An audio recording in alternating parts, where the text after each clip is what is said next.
Thanks everybody. I am, and I've said this a few times, learning to wear glasses.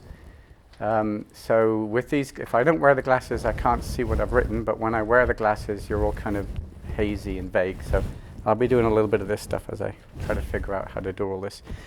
Well, thanks very much, Joanna, for the invitation to come here. As was mentioned, when you choose where you want to look at or what you want to do in transitional justice issues, I suppose you can make a range of different possible choices. You can, for one reason or another, specialize in one place, or you can look at like cases, similar cases in one area or similar cases in different places. I chose to look at what I think are 4 different cases in 4 different places. So unlike cases in divergent places at different stages of conflict. So I deliberately chose, in that case, Cambodia as somewhere where, in the case of the ECCC, the Khmer Rouge Tribunal, it's dealing with a conflict that is in the distant past. You're looking at 30 years subsequent to that, although the conflict there had continued with the Khmer Rouge civil war ongoing until the 90s. So a spot in Asia, if you will, with a conflict in the long distant past. Afghanistan as a place where the conflict was and is ongoing. So this idea of transitional justice is looking at debates around justice in war to peace transitions. And then Uganda, northern Uganda and the LRA as a place, again, looking for a case in the African continent, a case where the ICC was going to be engaged, was engaged or was going to be engaged. And then Kosovo. In my case, what I look at in Kosovo is a little bit different. I lived in and work on or with the Serbian and other minority communities in Kosovo. So this isn't looking at Kosovo, looking at Serb and Albanian in the sense of the Serbs as the aggressors, if you will, and the Albanians as the victims. Not that I'm particularly interested in that kind of dichotomy, but looking at the experiences of Serbian minority enclaves all around Kosovo and others, the Gora, the Roma, and other enclaves in Kosovo, to see how they are experiencing or understanding transition and justice, and or justice in those places. So there are, I am sure, disadvantages to doing that. There are advantages to it, and for me, I wanted to learn more about those places. I wanted to not pick the ones that everybody at that time, when I was looking at this about a decade ago in particular, when I started doing it, everybody talked about South Africa, everybody talked about Rwanda, and I didn't want to be one of all of them, so I looked for different cases. On the flip side of that, it may be, and where I'll talk about problems of generalizability and comparability, that may also bias some of what I say, because I'm looking at 4 very different places deliberately, and that, again, may determine where I'm going to go.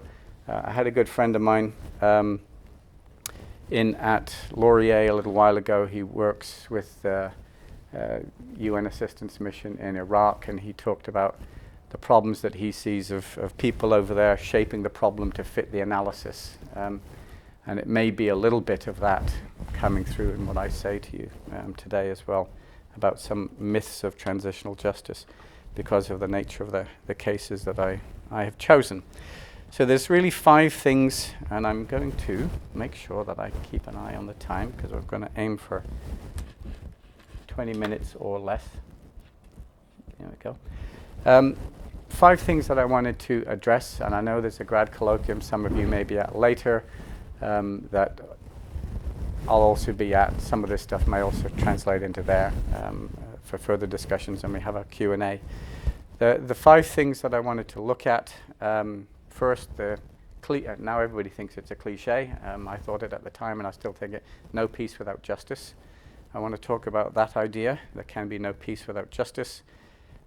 Secondly, I want to talk about the idea that there should be no amnesties for mass atrocity crimes, normally often narrowed down to amnesties for leaders. but no amnesties for mass atrocity crimes. Third, I wanted to talk about prosecutions, international tribunals, international courts in particular, as deterrents against future potential violators. It's one of the arguments that people often say, we must have ICTY, ICTR, or ICC to deter future aggressors. We must do this as a deterrent function. The fourth one I wanted to talk about is some of the strengths and weaknesses of traditional approaches as an alternative to those formal judicial mechanisms. And fifth, sequencing, in part because Joanna and I have chatted about this, and I was reading some stuff that she wrote about sequencing in transitional justice. So 5 things I want to talk about as we work our way through, and that gives me about 4 minutes to deal with each one. We'll poke our way through. No peace without justice. First of all, I think I don't know whether it still is, but certainly when I started looking at this stuff in really around the time when people were talking about the Rome conference for the International Criminal Court, so the mid-1990s, it really was a cliche, and cliches serve their purpose. They could be uniting slogans for advocates of particular positions. But no peace without justice is a cliche of advocates of transitional justice or post-conflict justice and peace building. It's also, I think, a cliche for critics who take it as an indicator that there's some kind of a binary choice for them, peace versus justice. They see things, you cannot pursue justice, you cannot try to prosecute leaders if you want to go from war to peace. Why would leaders give up positions of power if they know they're going to end up in The Hague or some other place in front of a tribunal? So I want to explore those a little bit. I want to break down a couple of things that are in there first. Peace. One of the terms that I heard and still hear people talking about negative peace and positive peace, different ways of describing that, where negative peace just simply means an end to the violence, and positive peace means no conflict or the existence or creation or establishment of processes, mechanisms, expectations, that there are instruments in place for the peaceful resolution of conflict. Because all conflict means, to me at least, I come from this from politics, not from, if you will, human rights or international law. Conflict means a difference in preferred outcomes in situations of bargaining. You want this, I want that, we have a conflict. That's all that conflict means. That conflict may become violent, it may become entrenched, etc. But if you have institutions, processes, structures in place, and expectations in place that you can peacefully resolve conflicts, then that is what I would understand as positive peace. And then the second phrase in that, second word in that phrase for no peace without justice, justice. I always wonder, and we all, I think, ask at some point, justice for whom, justice against whom, justice for what, justice that is supposed to be pursued how. No peace without justice is a very open phrase. So let me break down a few of those. And this draws on, and I'll happy to discuss this in the Q&A afterwards, so I won't slow down too much with lots of examples, but peace as something negative. I hate that phrase, negative peace, no violence. If you're in a place where you are suffering from mass killing, mass rape, displacement, or the fear of any of those things, the idea that there might be no killing, no abuse, no mass rape, no forced displacement, or less fear of imminent physical harm is not a negative. That's one of those phrases I think that just annoys me. I told Joanna I'll come into this as TJ Grumpy Cat. I'm just going to tell you all the things that really annoy me. Because of what I see in some of the places where I work. And I heard this phrase about Cambodia. Until we've resolved Khmer Rouge legacy, it's only negative peace in Cambodia. It's much better to have that peace than to have what the Khmer Rouge were doing in that country, or even to have the civil war that went on until 1994, 95 in the jungles. There's nothing negative about peace, whether you're in northern Uganda not having to worry about the LRA, or whether you are in a Serbian minority enclave in Kosovo not having to worry about ethnic cleansing, and I'll talk about some of those issues. I'm happy to talk about some of those issues at some point with you. It is a real peace. I do not want to hear it being called negative or secondary peace. I think that is a conceit of theorists, of academics, of externals. We've got to, and this will fit into, this feeds into my discussion of amnesties, my concern about amnesties. That's just it. Giving an amnesty just supports a negative peace. It doesn't help build positive peace. If it stops people being killed, don't call it negative. It's extremely positive. Positive peace. Creating institutions, beliefs, practices, and processes, assumptions, and trust in all of those institutions, practices, processes, and assumptions. That, I think, is a very important idea. I think I've got no complaints about calling that one positive peace if we can just get away from the idea of negative peace. That is, I think, one of the articles I read that Joanna had given me some time ago. What I see as building civic trust or social capital in a society. That is a long-term process. I think we can all agree on that one. Peace does exist without justice against the perpetrators of mass atrocities.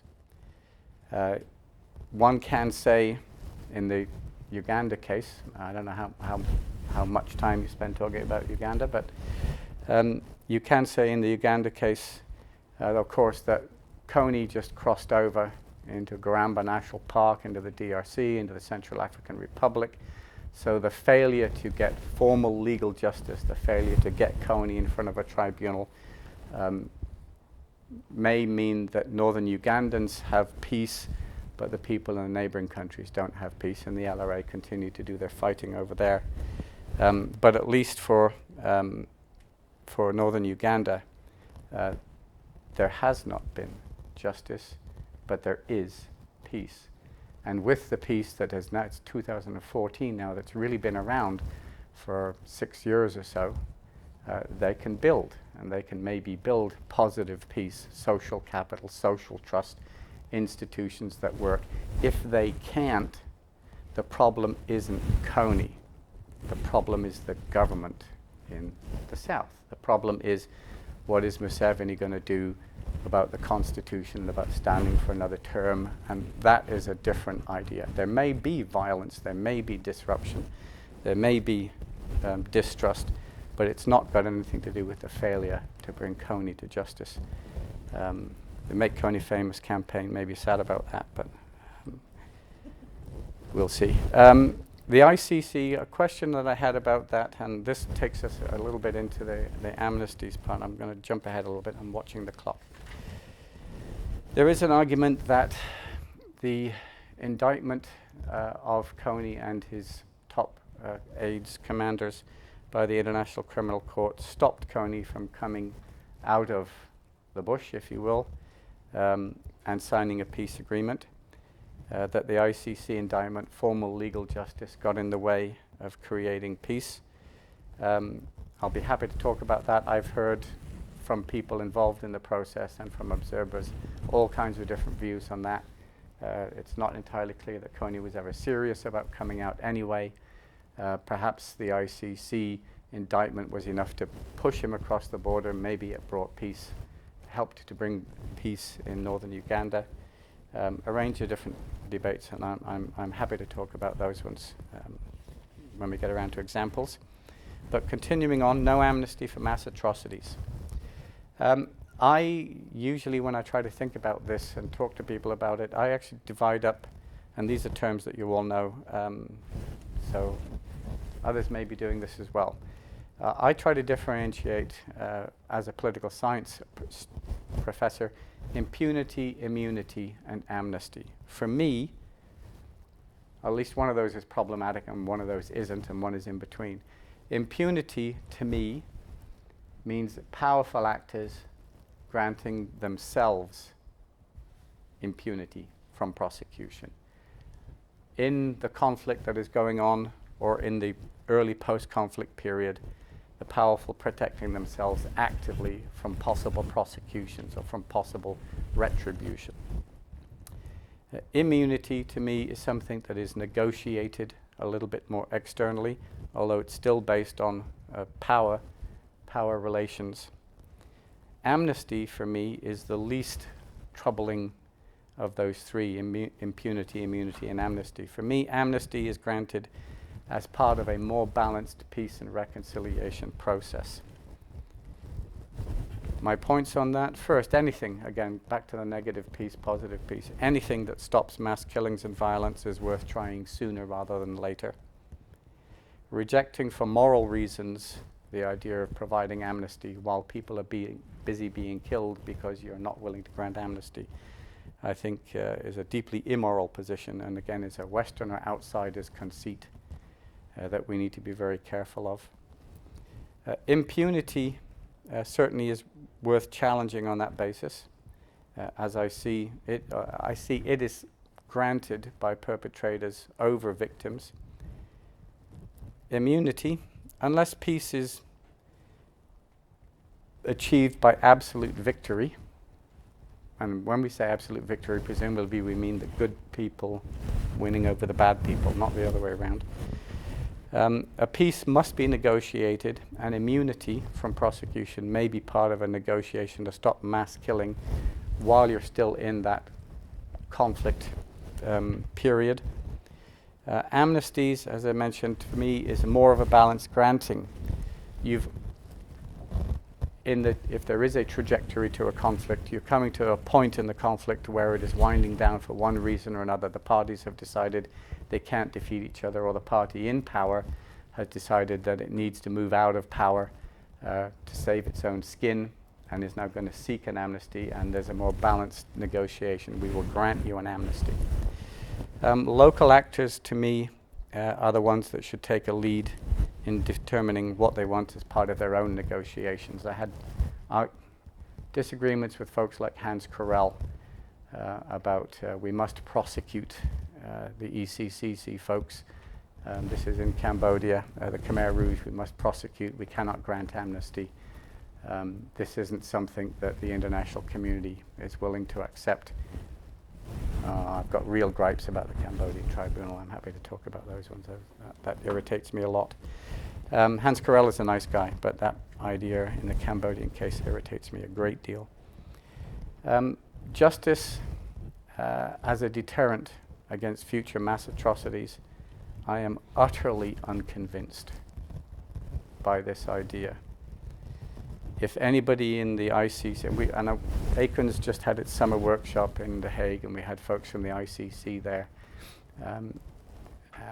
and the Special Court for Special Tribunal for Lebanon, and the ICJ and others, and we were talking about this idea of deterrence, and I asked them how strong their capacity, their institutional structure to enforce their judgments were, and of course the ICC folks say, well, we rely on states parties. We're complementary to states, so we rely on states who are signatories in order to enforce this, and of course states don't want to, most of the time, engage in anything that might involve enforcing an ICC indictment, especially against a sitting leader. Now we're seeing that kicking back on us now in African cases. What I asked him was, let's say in Canada or the United States or Western Europe, you have got a very credible, very strong judicial system. You've got a police force. You've got all those other things. In the United States, we may have the death penalty.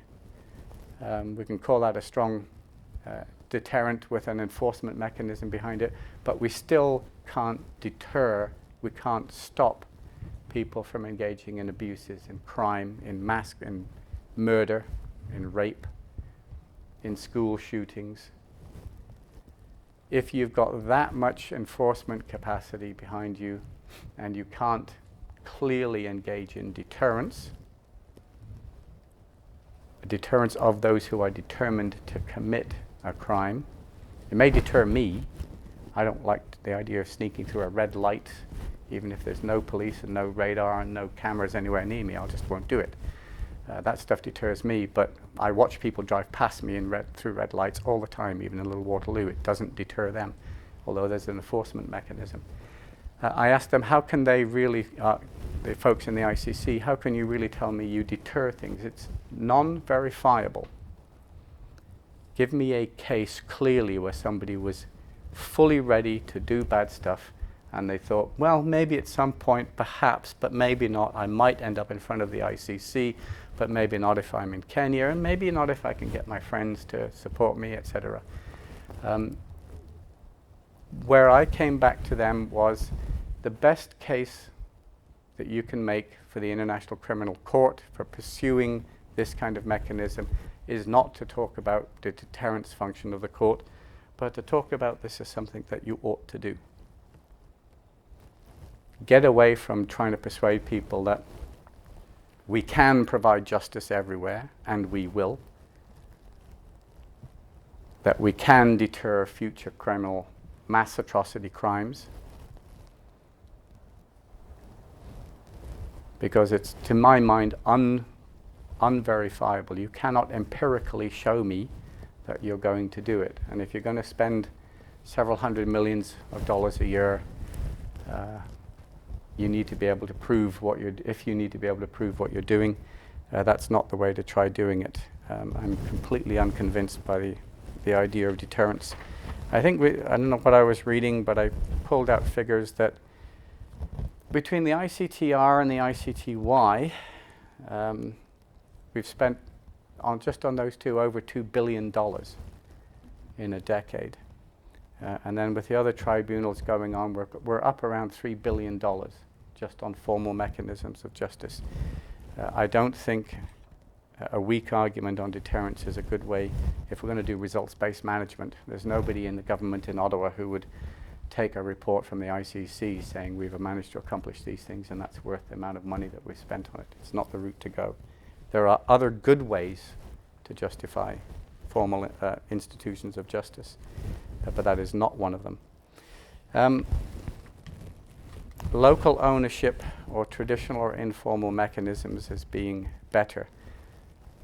This one we saw emerging after all the tribunals were created, and then especially in Rwanda because the ICTR couldn't cope and you had the Gacaca court system, and then others started saying, well, what about in Uganda? You've got these rituals, and in other places we can do other things. There may well, and this came along with local ownership, there may be mechanisms in place in several of these communities that are more meaningful, that are more relevant, that are more locally, culturally appropriate. And if they are, then that may also mean that they're more sustainable, less imperialistic, less paternalistic. They may help transitional justice literature get away from, and the article that you guys are looking at for the seminar, getting away from the liberal democratic peace building kind of arc that seems to be associated in many cases with transitional justice and post-conflict peace building. It may help to move the entire discipline or field away from that, which may be a good thing to do, and it may also be more meaningful to people on the ground. At the same time, and I want to give one illustration of this, in Cambodia, I'll zoom through this one fairly quickly. I was really grumpy, Mr. Grumpy Cat, about the ECCC because of its mandate. Any tribunal that is established is a political instrument. I do not care what the judges say. The negotiation of the mandate, the time frame upon which it's going to operate, what it's going to cover, who therefore it's going to cover, who is going to be on trial. Everything is extremely political before anything gets into a court. The ECCC, the Cambodians had their own tribunal. They declared Pol Pot and his cronies guilty and sentenced them to death, and then cut that down to just confiscation of property and other things. The international community, Hans Corell, the Office of Legal Affairs, said, you Cambodians aren't able or willing to do this yourselves properly. We're going to establish a hybrid court. We're going to teach you how to do justice. You can have Cambodian judges. You can have Cambodian councils, and everything will be shadowed and matched by mentors from the external community that will show you how to do this the right way, which has annoyed the heck out of me, this approach to doing this. And I spoke to several Cambodians. Now, this is not the Cambodian villagers who were brought in to sit, but Cambodians who were working in like documentation center Cambodia, if you will, more globally literate Cambodians about some of this, although I spoke to others there as well. And I tried to come to those folks, and I tried to be, you know, the nice, careful external person, not to be too imperialistic, and coming in apologetically and saying, I know that saying that the ECCC will work from 1975 to 1979 means that we will not count the illegal mass bombing of Cambodia by the United States that killed 500,000 Cambodians. We're going to take on the Khmer Rouge for killing 1.5 million Cambodians, but the 500,000 that we killed in illegal bombings, take that aside. And we'll tell you that we're going to tell you what justice is. And you can't even, you cannot sit in the tribunal, you could not sit in the tribunal and refer to that. You were not allowed to bring this evidence in to the Khmer Rouge tribunal. That seemed to me extremely limiting, extremely hypocritical, and saying that afterwards, from 1979 onwards, after the Vietnamese came in and got rid of the Khmer Rouge, and the West continued to recognize Pol Pot as the legitimate leader of Cambodia, because the Khmer Rouge, we recognized them in the UN General Assembly, because the Vietnamese were the allies of our Cold War enemies, and therefore we didn't want to recognize a Cambodian regime that was sponsored by the Vietnamese because we were against them in the Cold War. We're going to do all of that, and then we're going to tell you how you're going to run your justice. And it's going to be from 75 to 79, and just do this, and we're going to teach you how to do it right because you don't know. I came into these guys and I said, I'm aware of all of that stuff, and I just almost want to apologize to you, and then they would stop me and they'd say, look, we know that the Americans bombed us. We know that the Americans were responsible for breaking down the regime that allowed the Khmer Rouge to come out of the jungles and do the stuff that they did. We know that. That's not a hidden story. And we know what went on afterwards, and we know that you supported and trained and equipped and provided medical support to the Khmer Rouge as long as they were fighting against the Vietnamese-backed government in Cambodia through the early 1980s into the early 1990s. We know all that stuff. We know all of your hypocrisy. But they'd say, what is it about us that you think we're not worth universal justice? What is it about us that you think we should just be relegated to doing local traditions and rituals? Do you think we're primitive? Do you think we don't know that there should be some universal standards? That was the first thing. And the second thing was the story of the Khmer Rouge hasn't been told. It wasn't back then, wasn't being communicated, wasn't taught in schools. Most Cambodians, average age is about 30 to 32. They're young.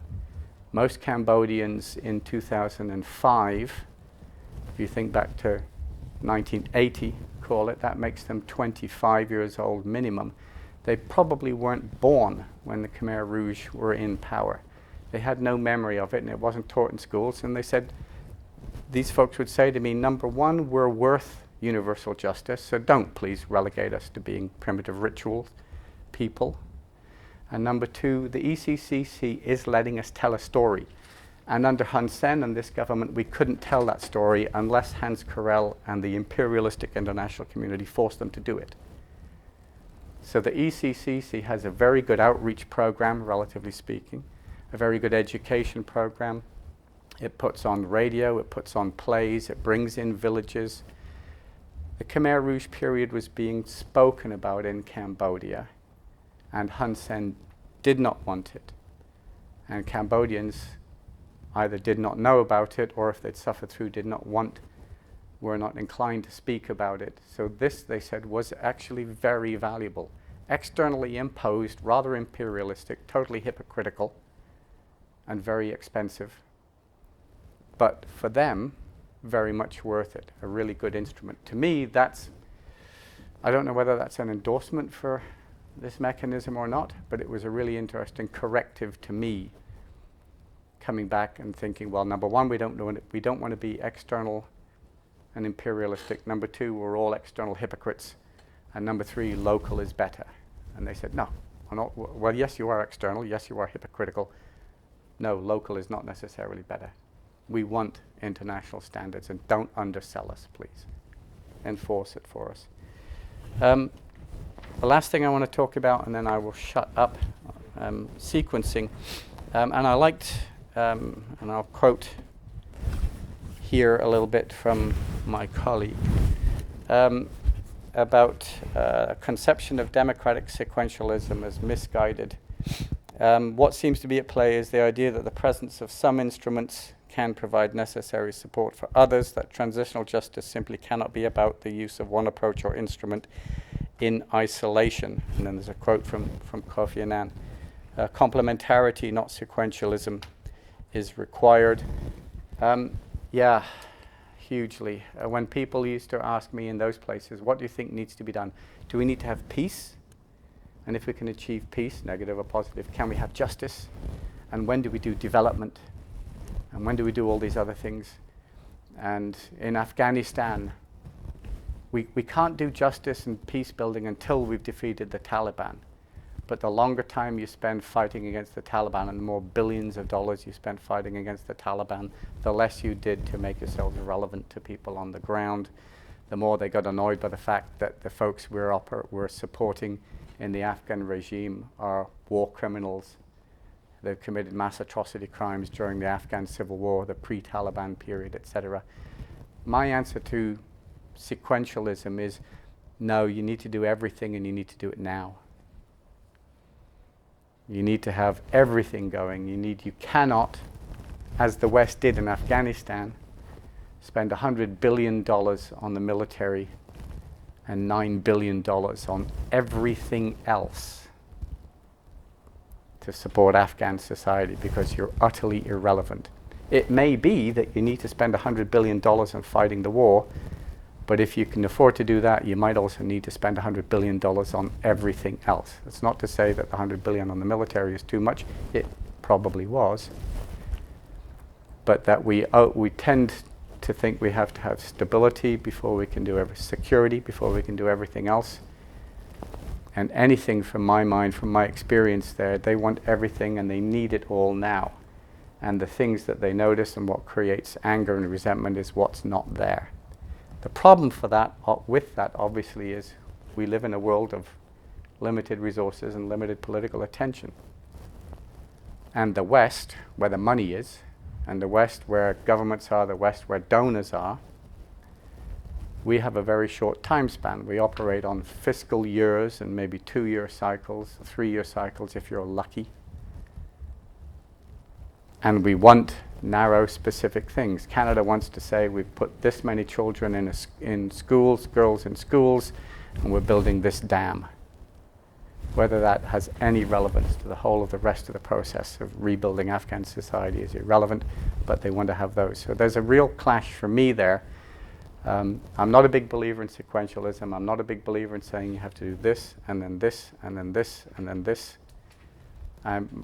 From experience, at least from what I see, I'm a believer that everything needs to be done, and it needs to be done now, which means you've got to bring in everybody. In a sense there, the UN operations where they have taken over an entire country and had to run the entire country from ground up, maybe a better example of what needs to be done. Everything needs to be done, but that is a real problem because we can't have the capacity to do that everywhere. We don't have the attention span to do that everywhere. I would ask Afghans, what do you think your timeline is? If we can do everything, how long do you think we need to be here? 50, 60, 70 years? They would say, more years. And this was in 2012 when I was asking them, when we'd already announced we're we're going to be out in 2 years' time. So they all said, this is not going to work. This is going to be a disaster because you guys don't have the time span in mind or the willingness to put things in for as long as it will take to rebuild. So those, I guess, are my key things I would like to say there. On that one as well, on complementarity, the last point, of course, we are assuming that some of these things aren't mutually contradictory. It may be that you have to do some trials. It may be that you have to do some amnesties. It may be that you have to build infrastructure and institutions. But it may also be that some of those things will work against each other, pressures and tensions that they create, all of which, and this is, I don't want to be a spoiler alert thing on the stuff you're looking at this afternoon, but all of this to me raises the question of whether transitional justice wants to be called transitional if transitional attaches it to this big idea of building democracies, of moving from autocracy to democracy, and that transitional justice for everybody, and building the institutions and doing security sector reform, etc., means that autocratic or dictatorial or abusive regimes will be replaced by open, participatory, democratic regimes. I'm not sure if that's the route that we want to try going. I'm much more of a pragmatist. I'll set my bar a lot lower than that, and maybe back away from ideas of attaching transitional justice, if transition from what to what means transition from killing to building a fully functioning democratic society. I'll be happy to see people not killing each other and just call it transition from mass atrocities to no more mass atrocities. However it works, whatever system the people can put in place to have it end up at that conclusion. The rest of it is up to them, and it should be. Thanks. I'll stop there. Thank you.